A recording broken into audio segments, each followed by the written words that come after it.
Like, how many times do you go to your hosting provider and they say, hey, talk to your developer, right? That's like, those are curse words in our new company. You cannot say that, right? Like, you can't say, go talk to your developer about your issues with WordPress or your hosting platform. No, if we have to say that, we're going to point out the line of code and say, this is what you need to go talk to them about because of this, right? So it's the service, taking their agency service to the hosting world is kind of what we're trying to do, where the truly managed WordPress hosting is what we're saying is coming out. Welcome to Show Me the Nuggets, where each week Joe chats with world-class entrepreneurs to find out the key principles, strategies, and processes that lie behind their outstanding achievements. Now, your host, the no bullshit serial entrepreneur, Joe Troyer. Hey everybody, it's Joe Troyer, and welcome to another episode of Show Me the Nugget. I'm bringing you guys a guest that I've known for going on a year now, that I had the pleasure of meeting inside a closed door mastermind. So in just a couple of minutes, I'm going to bring him on. His name is Michael Borgelt, and I'm really excited because Michael and I come from a lot of the same background, which you guys will discover in a little bit, from his experience in building and growing a white label digital marketing agency to now jumping into the SaaS world. I'm super excited to have him on. So without further ado, welcome Michael to the podcast. Hey, thanks, Joe. Thanks for having me. Appreciate it. Yeah, bud. So right now, obviously you run 51 Blocks. You help build that and now scale that. We're going to talk about that a little bit on the show. And we're also going to talk about WP Help and Bionic WP. But before we do that, man, give us a little bit of background. How did you end up in this crazy digital marketing world now, owning a WordPress hosting company and a WordPress SaaS and crazy journey?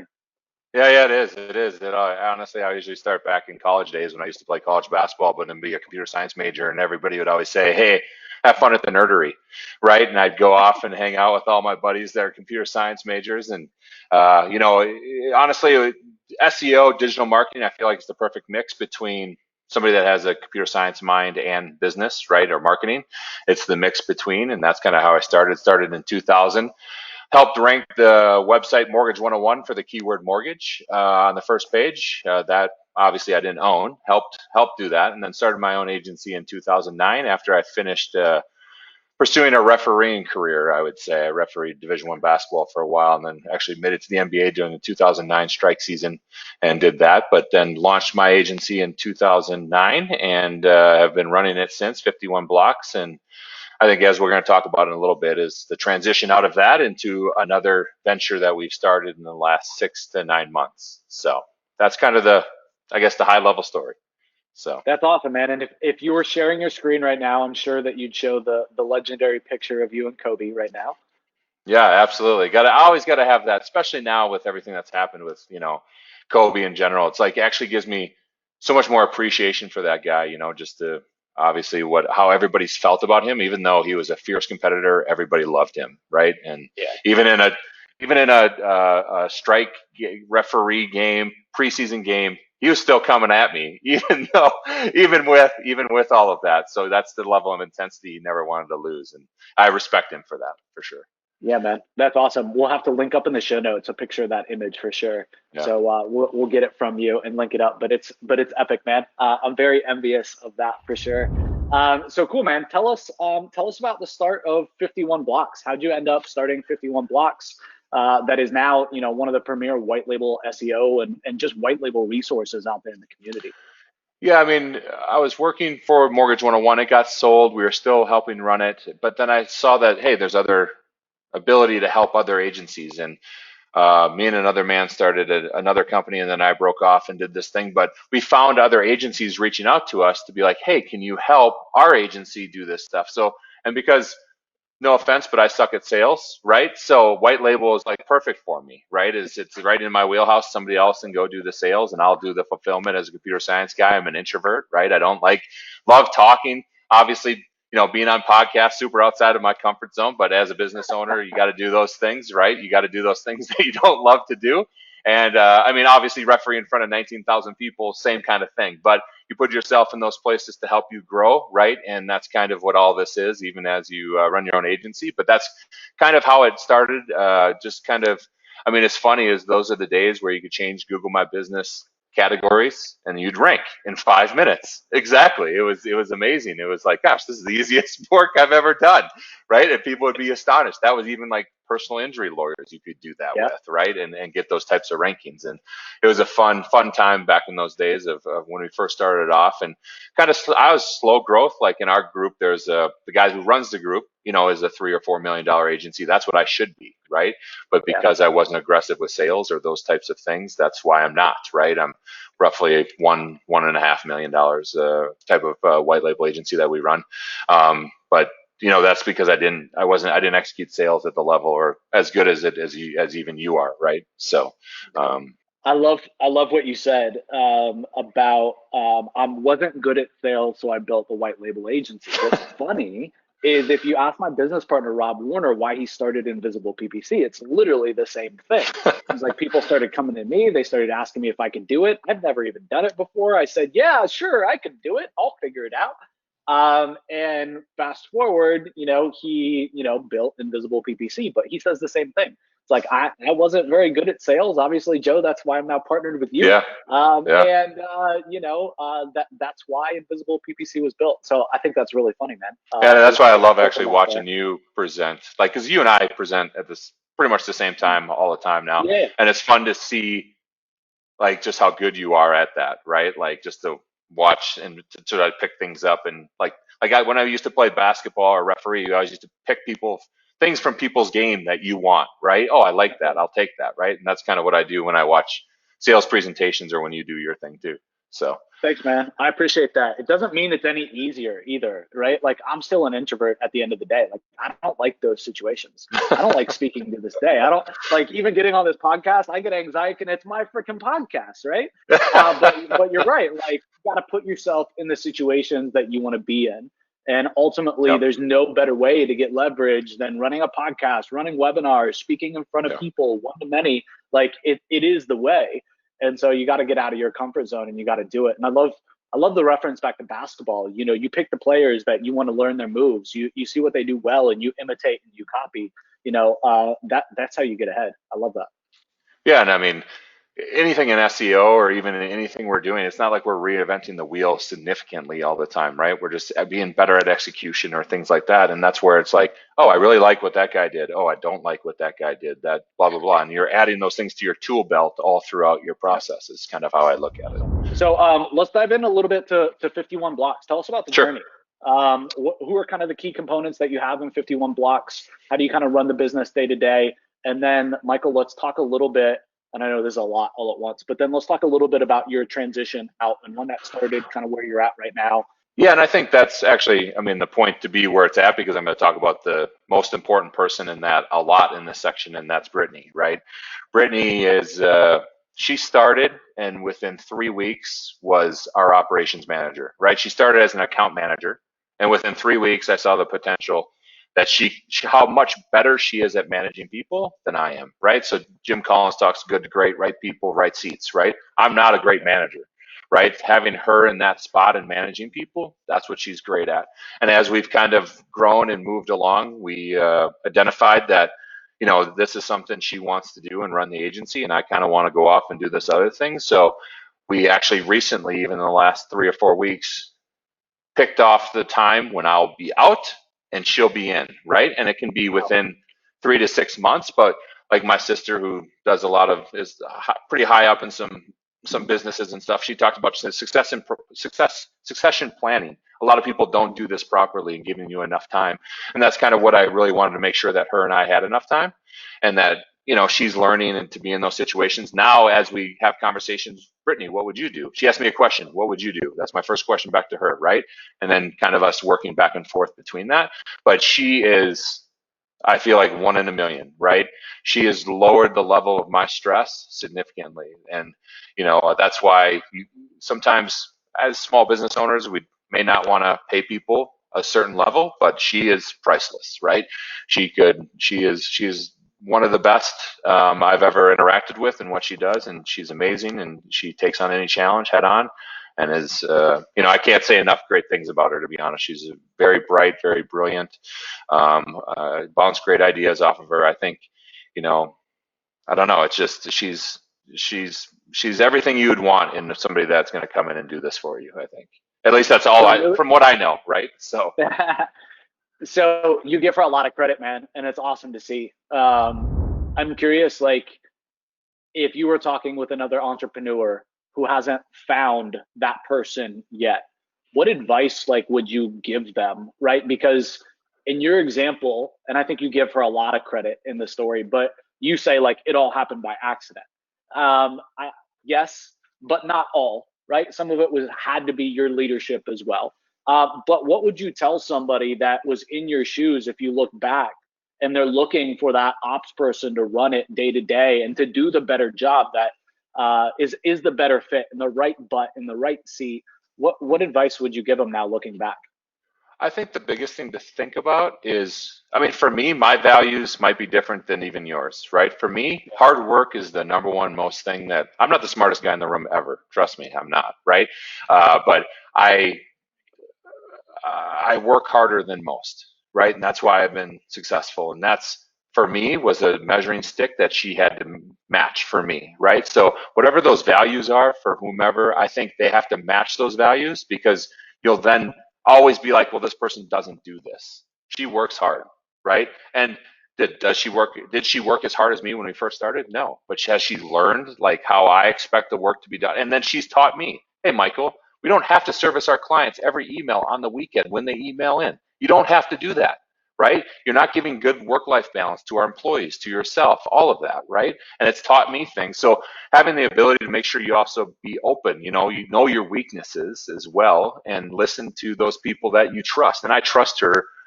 And it's just going through those battles you have, right? When she was an account manager and seeing how she managed clients and those types of things and diffusing situations, I was like, wow, she's good at that.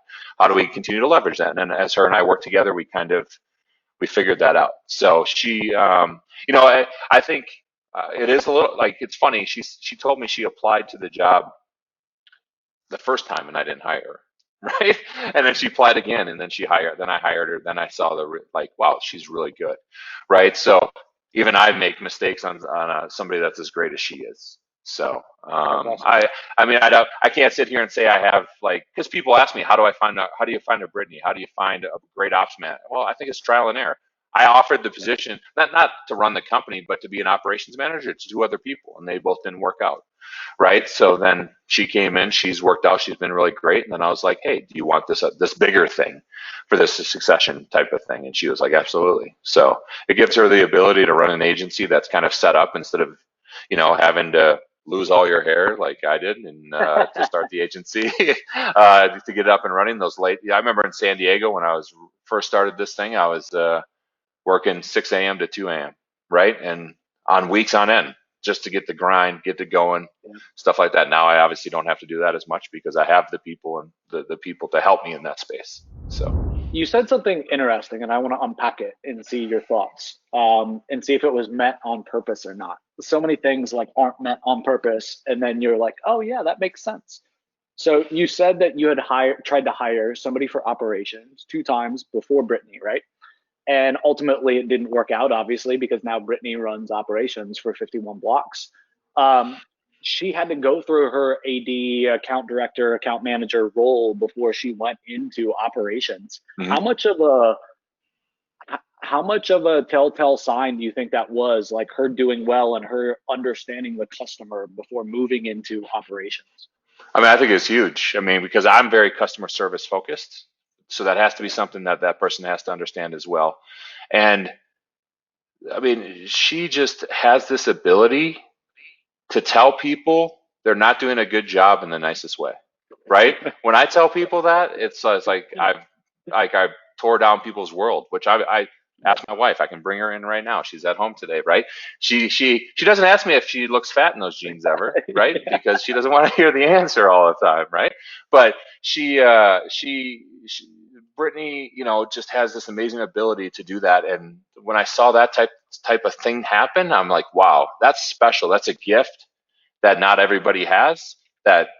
And the other people didn't match up for various reasons. Maybe they didn't have the industry knowledge. I think that's very important for me, is if you're going to be an operation manager, you can't just take an operations manager from a flooring company and have them come be an operations manager in a digital marketing company. I don't think that works. We always hire somebody from their passions of digital marketing and come up. And that's kind of what the thing was with her, right? She knew digital marketing. She was a great account manager. I have no idea why the other guy let her go, right? Or why she left, right? Like at the end of the day, I don't think the growth was there for her. And that's what she wanted. She wanted to grow. She knows what she wants and she goes achieves goals. And I think that's very similar to me, right? You want a goal, go get it. So, no, I completely agree too. Anybody running operations that can run a company truly and grow it and scale it, they're looking for no ceiling, right? And if they see a ceiling and it's not removed within a certain amount of time, it's going to depend a lot on the person, but they're gone. You know, I can tell you that from hiring, you know, really good COOs or operations people too. As soon as they see that ceiling, if it's not removed, like they're done. They're checking out. They're looking for, how do I continue to grow as a person? And it's so connected to their role, right? In a company, because they make it everything, right? So that's really interesting. Cool. Yeah, so I think as I leave, I was just going to say, as I leave, I think I'm going to continue to help with 51 blocks in areas that I'm really good at. I'm pretty good at lead generation, and then some speaking. Her and I together, we have a chemistry that's really good in the speaking world that we want to continue to leverage. So I'll still do that part of with her, but the rest of it will be 100% with her. So it's really not. It's like a marketing assistant person. It's definitely not somebody that's just running a company. So I actually am going to model you at the next mastermind event. Speaking of modeling, and I'm going to do a co-presentation this time because of how I saw you and Brittany interact. I thought it was really cool. So you guys were brilliant together. Awesome. Very well done. Yeah. So as you start making the transition, obviously you said you're focused on kind of lead generation, speaking, presenting, anything like that you can do still for 51 blocks as you start to or continue to work on your other projects and companies.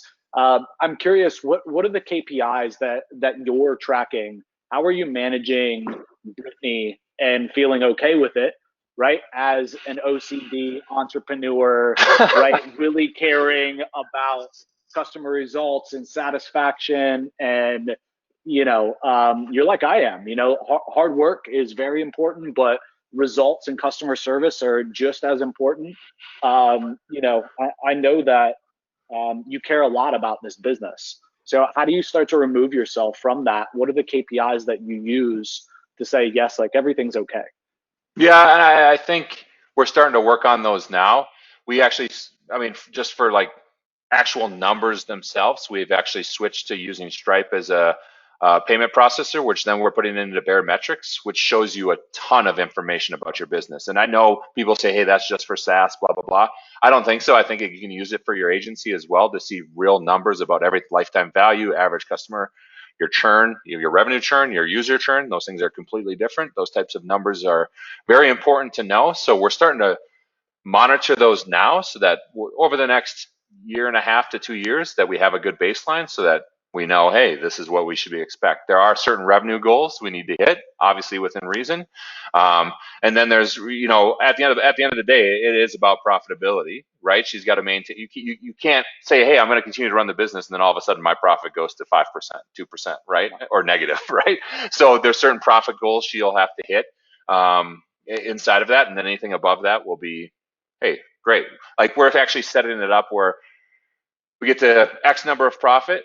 And then after that, her and I will be very close to splitting the profit, right? Gotcha. So she gets her salary like up to a certain number. Salary. Exactly, because I grew the agency to be X, right? Yes. Even before her, right? So I still get that profit. But then after that, okay, she's growing it. So now she gets half of that. And that's another thing, back to the key question of how to find people like this, is she was very much on board to be like, okay, I'll take a lower salary and take the risk. So now she's thinking more like a true entrepreneur where, hey, salary for me isn't guaranteed every month, right?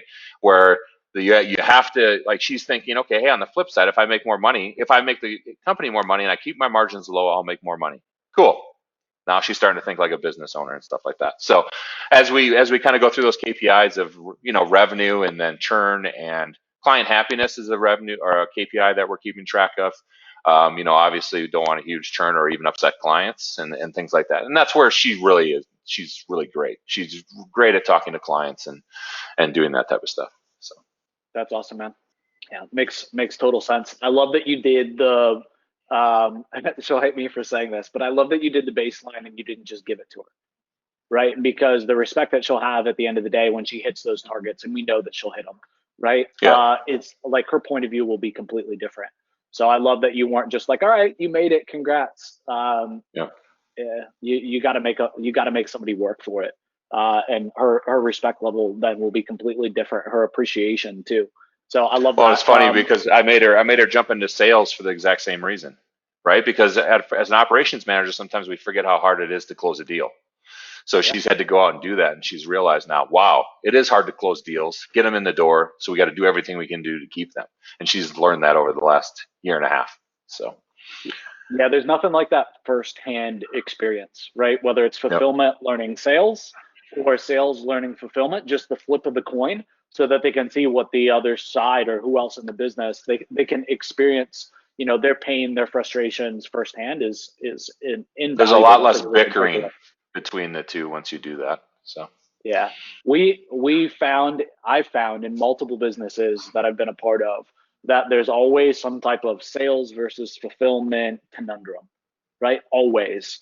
hmm And yeah, one of the biggest ways to deflate that quickly and to make it go away is to make them respect each other.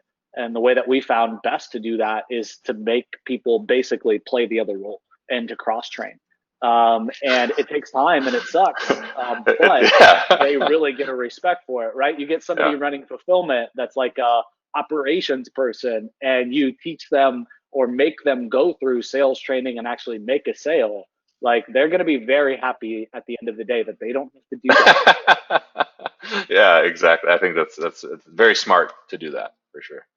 Yeah, that's awesome, man. Let's talk about why in the world you would be starting something else besides 51 blocks. Like you said, you were starting shifts at 6 o'clock in the morning, going to bed at 2 o'clock in the morning. You built your dream, so to speak. You built this agency. You can check the box, right? You built this seven-figure business. You're successful by all accounts. What the hell are you doing? Yeah, good question. Don't know. So I would say we're entrepreneurs at the end of the day, right? And the shiny object does get us. Now, I do think, like, I was also recently part of another company that grew from 0 to 3 million to 8 million that just sold, right? So having those types of conversations, those types of things is different than the daily grind of running an agency every day. I've ran 51 blocks for 10 years, right? I'm coming up on our 11th year right now. So it's like, what am I like? How much more am I going to learn in that space, right? And I really want to continue to learn. The other thing is I see the other thing we're starting as a huge need in our world of SEO, in SEO and in WordPress, right? Um, and that's kind of why I started it. I actually think it's like SEO now. I think it's hard to get into because there's so many people doing it. You want a harder industry? Try to get into hosting, right? There's tons of huge players there that you have to overcome all of that, and it's difficult. But I think there's a huge missing need in that niche, and that's what we're trying to fulfill in that space. So, lots of follow-up questions after that one. Trying to think of which order makes the most logical sense. All right, so if you had to sum up in like one sentence what your interest is or why you're diverting your time from 51 blocks to something else, would you say that it's like not boredom, but boredom? I mean, it's a different opportunity. Plus, it's learning something new, and it's that adventure. Is that why? Is that why you think, or I is think there it's a something else? challenge. Like it's a challenge. It's like, hey, this is something that's not necessarily boredom. 51 blocks challenges me every day, right? But it's or it's something new. But it's not boredom. I don't. I think it's more like just a new challenge, a new thing to start. I mean, I've done the agency to 1.5 million. Continue to grow that. How do I think this business will be actually bigger than that other one, right? Once we're done, and we'll get there much quicker because of what we're building and what I see the need in the market. And nobody, like how many times do you go to your hosting provider and they say, hey, talk to your developer, right? That's like, those are curse words in our new company. You cannot say that, right? Like you can't say, go talk to your developer about your issues with WordPress or your hosting platform. No, if we have to say that, we're going to point out the line of code and say, this is what you need to go talk to them about because of this, right? So it's the service, taking the agency service to the hosting world is kind of what we're trying to do, where the truly managed WordPress hosting is what we're saying is coming out, right? And that's where it comes from, is taking uh, our agency world experience of service and bringing it there. Because I tested 42 different platforms of hosting providers before we went with Google Cloud, which is what we decided. And that's because of this, partly because of the service, obviously the speeds, but the service has to be there, right? Like we're getting free consultation from Google right now of an outside company that Google's going to pay for so that we're set up properly. That's the way you do business. Obviously, Google's got money to do it, but they don't have to. But they do that because they want somebody like us to succeed. So it's like no longer will I go to GoDaddy, get on the phone, be smarter than their first two levels of people that you talk to, and then finally talk to somebody that actually knows their platform and can answer my question, because that's what we're trying to change in that space. And then obviously having blazing speeds. Like our tagline is come for the speed, stay for the support, right? That's what we're really pushing for, because the speeds will blow you away. The support will be why you stay. So That's awesome. All right, so I want to dig into that a little bit more, but what I got from what you just said was ultimately bigger opportunity, larger opportunity. yeah. Also, you see the vision for it, and you can see it when you talk about it. Your eyes light up, and I definitely see, like you said, the challenge. So I love that. That's fantastic. Yeah, so to answer your question, that would have been a much shorter way to do that. Yes, sorry. No, that's good. And sometimes it's hard to explain, right? Like I've been asked the same question. It's like, why did you become an owner in Invisible? Why did you just invest in this? Why are you now an owner in that? And most of it is a combination of either challenge to some level, vision to some level, or another thing that you hit on, which is it's a solution that the industry needs. And I'm not going and investing in stuff outside of our industry, really, right? And so I care about my customers, right? And if I see that they have a need and it's not being met, like you did, 41 hosting companies or however many, it doesn't matter if it was 20 or if it was 40, it's ridiculous. Like there's an obvious need. I want to be the one to solve it, right? So I love that, man. That's awesome. So let's talk about how you ended up inside of WP Help or Bionic WP, and tell us what are the differences between the two, and tell us kind of the next stages of the story.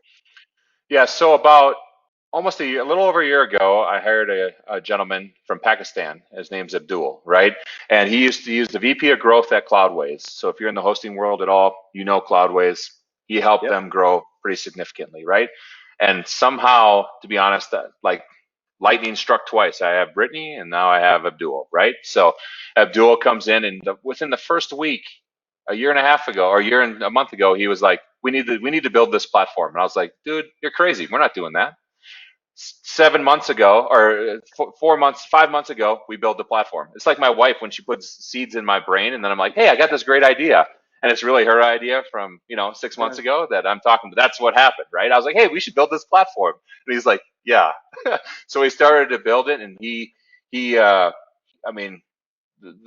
ramp up period, that how quickly we got to where we needed to go because of his knowledge of the hosting world and being inside of Cloudways and understanding all of that has catapulted us way in front of and get to a level that we wanted to get to very quickly. Now, we started the company, it's called WP Help. Now that it's going to be a self-service platform, that's going to be Bionic WP. That's technically, it's got a soft launch last week, and in the next 30 days, we'll have its first beta version launched at the end of September. So that then the name will completely transition at that time and move to Bionic WP. So that's kind of the two different names. And the reason we chose Bionic is because kind of half man, half human, right? Or half human, half machine, I mean. And it's like that's the kind of results we get, is kind of like it's unreal, right? So that's kind of the position where we're trying to do it. And I mean, if nobody else even cares to read another website, go read Bionic WP. We're a little bit edgy on kind of what we're saying and talking and the words we're using. Like we're kind of being like not your normal copy of a hosting company as well. It's kind of like, hey, what's this feature? Hey, we don't even really know, but the team told us we had to put it on here because we need it, right? And we don't even really understand exactly all of it. Like just kind of humor like that all throughout the website. So that's awesome. Cool, man. That's super exciting stuff. I keep it real with my audience, and I always keep it real with everybody. So I gotta say it, and I'd say it to you in person. But how the fuck are you gonna compete in the hosting space? One of the most commoditized spaces out there. Like, dude, you got some big kahunas. What's your plan of attack? Like, how are you gonna stand out in the industry? yeah, I got to figure it out. Now, I feel like our service, like I said, I think the speeds and the service and the pricing. We're doing a little bit of a disruption through the pricing because if you go to, like our competitors are WP Engine, Flywheel, Kinsta, those people. If you ever go there, you have to buy a plan of sites, right? You have to buy, hey, I'm signing up. After the first one, it's 30 sites. Well, what if I only have 10? Now I'm overpaying. For us, we're paying by site, right? So that's going to change the pricing of the industry in that space, similar to how resellers kind of sell it at the lower level of Bluehost, but you're going to get like the service of Kinsta, Flywheel, managed services, keep your core theme, plugins all up to date, keep 90 days of backups, all that type of stuff, right? So much more advanced, much more hands-on type of stuff. And I think with service, we'll be able to show a little bit of that, but I also think these features and the price point, like Abdul even talks about it. He's like, Cloudways talks about leveraging Pakistani people because of the price point, right? They're able to offer lower costs because it's cheaper to have people over there. So that's where our development team is. That's why our pricing is going to be as competitive as it is. It's cheaper than Flywheel, it's cheaper than WP Engine, cheaper than Kinsta, and there's more features inside of it. So that's how we're going to try to do it. That's awesome, man. So if somebody is watching this and they're interested in working with either of the companies, how would you tell somebody to decide between the two, right? Like either WP Help or Bionic WP. How do you? Sure. How would you guide somebody? So like, in the next 30 days, yeah. The next 30 days, you won't have the option. You'll just be going to Bionic WP. So after that, it's but we will still offer a level where, hey, if somebody wants advanced support where we're taking edits from, because we do that for some clients, hey, edit this on my website. That we'll still offer that at Bionic WP, even though it's more of a self-service platform. We're still going to have that service aspect. It'll just be an add-on. But like I said, in the next 30 days, we're just going to redirect the site, and now it'll go over to Bionic WP. So I'm just reading in my show notes. I guess I should have read them before the whole episode. No, you're doing great, man. You do awesome at these things. My podcast host found out that I've been snoozing, man, on your YouTube videos. So I guess throughout the whole process, you guys have been doing like a little weekly, here's what's happening. What the hell, man? Yeah. So every week, or we try to do it every week. It ends up being about 2 or 3 times a month, where we just talk about what we did in the week, right? And launching a SaaS business, because I think a lot of people want to do it and they don't understand like all the things you have to work through to do it, like everything from me becoming an owner in a Pakistani company, right? That takes a lot of work, and there's a whole thing that has to happen. And to how to hire a development team overseas, to then creating the design, to getting it implemented, to doing sprints and what we call the MHP, right? A minimal happiness product instead of an MVP, right? Doing those types of things. Just a lot of things you can learn. I mean, it's boring probably listening to Abdul and I, but I think there's a lot of good information in there to hear about it. So. No, man, I think that's super valuable. I wish I had something to listen to like that when I was just starting or when I was going through the steps that you guys were. I can't tell you how many times I mismanaged, mishired, fired way too late a developer. Oh God. How many times I was 30K, 50K into a project and literally had to start it from scratch again, or what developers call refactor. One of our platforms, I refactored 5 times before, and it's never even been updated from the refactor. So I paid for it 5 times and it never went public because I was never happy with it. 5 times. I did the same thing, 80 grand on my side one time. So you got to be willing to take those chances though to get to where you want to get, right? So you do. But there's so many clues, right? You live and you learn like anything else. Like hindsight's always 2020. and you're like, man, like I wish I would have seen that one coming. Yeah. That was a hard one, right? So I love that. We'll definitely link that up in the show notes. Definitely something to check out. I know I'll be checking it out. So I know that a ton of people in the mastermind that we're in together are using you guys for hosting. What's possible? What's possible in terms of speed, right? Because that's what you guys focus on. You come for the speed, you stay for the service. Yeah. What are you guys seeing in terms of possibilities? Like what is possible using a service like yours?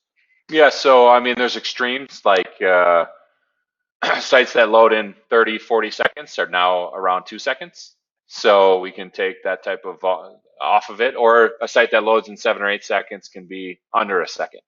So there's lots of variation in there, but I almost am always willing to bet anybody that $100 that you just try us, and if we don't beat you, I'll give you $100. Like that's how I know it's kind of cocky, but it's like that's how confident I am after we've done this over 1,000 times, right? Every time it's faster. I think there's been 2 times out of or actually nine. I think it's 9 or 10 times out of the 1,000 websites that we've moved. 7 of those being ones we couldn't move because of custom programming, and caching doesn't really work very well with custom programming, so we could not do that. And then 2 where I've been like, it's like GT metrics sometimes shows better us, sometimes somebody else, right? So with that kind of track record, if you can hit 99%, like why, I had nothing ever to lose when people, and we do it for free, right? We'll do a try before you buy. You bring your site to us, we'll try it, show you the results. If you like the results, we move forward. There's no risk for you to start with us at all. What kind of benefit then should people expect from the improved site speed? Right? Yeah, no, that's a great question. We get that all the time. Great. Like it's kind of annoying, right? Like just waiting for a site to not load. I get that, right? And yes, it should be fast, right? Like I get that, but what are the benefits really? Like what should somebody expect? Like yeah, so based on the case studies that we've run, we've seen a 20 to 40% increase in users, or total sessions, not total users, right? So that's different, right? So people come to the site, they look at more pages. So 20 to 40% increase in that. An 18 to 30% increase in conversions, which obviously you and I care very much about, right? With in PPC and SEO in general. So that's a huge number. And then I can't sit here and say it's 100%, hey, SEO movement guaranteed, because there's so many different things you're always doing with SEO. You're launching content, you're changing content, whatever you're doing. So some of those things do affect it. But what we saw with one of the main guy was his site was stuck at 9 for 6 months. Put it on our platform. In 2 weeks, it moved to 5. About 3 or 4 days later, it moved down to 7, and now it's stuck at number 3. Right? So we saw some good movement in the SEO. I can't sit here and say, hey, you'll always see this amazing movement. But if you think about what Google wants, great user experience. That's all they really care about, other than all the money that they're making on paid search, right? But great user experience is what they care about, and speed is one of those first things. And it's actually one of the only ranking factors they've actually come out and said, this is a ranking factor. Pay attention to it, right? So that's why I was like, gosh, why wouldn't I go do that if Google's actually saying that it is? And now, other people want to say, I've seen studies by other backlinking companies saying it doesn't matter. Okay. I think we can all agree a site takes longer than 3 seconds, people leave, right? Yep. You talk about, our short attention spans now. It doesn't, you have to have a fast loading site Yep. If you don't, then you're going to have conversion issues. So, yeah.